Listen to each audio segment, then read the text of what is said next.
Hello and welcome to উদ্বোধন। আশা করছি তোমরা সবাই ভালো আছো। তো একটা প্রশ্ন নিয়ে এসেছি তোমাদের সামনে। বলছে দেখো কি, ইয়াশ একটা কাজ করছে 49 দিনে। ইয়াশ একটা কাজ করছে 49 দিনে। নমন যে আছে সে একটা কাজ করছে, ওই কাজটা করছে 35 দিনে। আর সৌরভ যে আছে সে করছে 7 দিনে।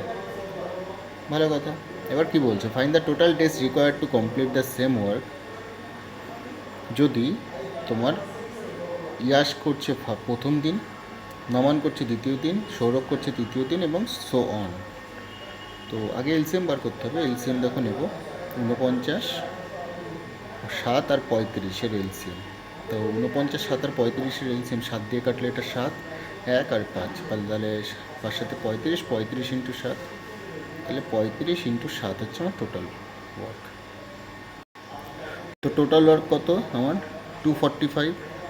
এই 245টা ওরা কারা কারা করবে? তিনজনে মিলে করবে। প্রথম দিন করবে ইয়াশ, পরের দিন করবে নমন এবং তারপরের দিন করবে সৌরভ। তো চলো, তো প্রথম দিন 245 ওয়ার্ক করবে, প্রথম দিন করবে।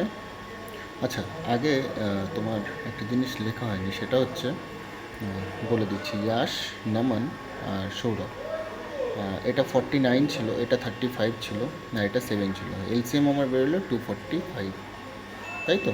তো 245 ওদের এফিসিয়েন্সিটা বার করে নিই। 245 বাই, এটা করলে হচ্ছে 5, এটা করলে হচ্ছে 7, আর এটা করলে হচ্ছে 35। তো প্রথম দিন করবে ইয়াশ, তাহলে একে করছে 5, পরের দিন করবে একে হচ্ছে 7, তারপরে একে করবে 35। তাহলে টোটাল ওরা 3 দিনে করছে কত? 47 ইউনিট। তো দেখো, আমি এই 47-এর সাথে কত গুণ করলে 245-এর কাছাকাছি যাব? আমি যদি 5 দিয়ে গুণ করি, তাহলে 5 দিয়ে এটা যদি গুণ করি তাহলে এটা হচ্ছে 235, আর 5 দিয়ে এদিকে গুণ করলে আমার হচ্ছে 15। তাহলে 15 দিনে আমার 235 ইউনিট বেরিয়ে গেল। তো 15 দিনে ওদের 235 ইউনিটের ওয়ার্ক হয়ে গেছে। তো 15 দিনে 235 ইউনিট ওয়ার্ক হয়ে গেছে। তারপরে ইয়াশ করবে একদিন, ও করবে 5 ইউনিট। তাহলে আলটিমেটলি হলো কত? 16 দিন। 16 দিনে 240 ইউনিট হয়ে গেল। আমার লাগবে কত? 245 ইউনিট। এবার আমার তো 5 ইউনিট লাগবে।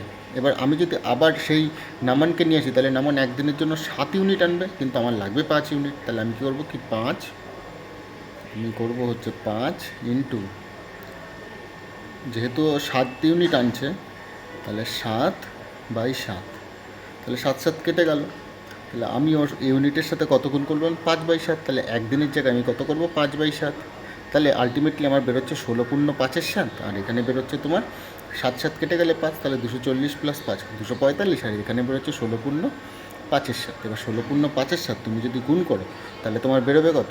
16 ইন্টু 7 করলে 112 প্লাস 117, তাহলে 117/7 দিন তোমার বেরিয়ে যাবে। তো ভিডিওটা ভালো লাগলে অবশ্যই বন্ধুদের সাথে শেয়ার করো, আর চ্যানেলটাকে ভালো লাগলে অবশ্যই সাবস্ক্রাইব করে নিও। ধন্যবাদ।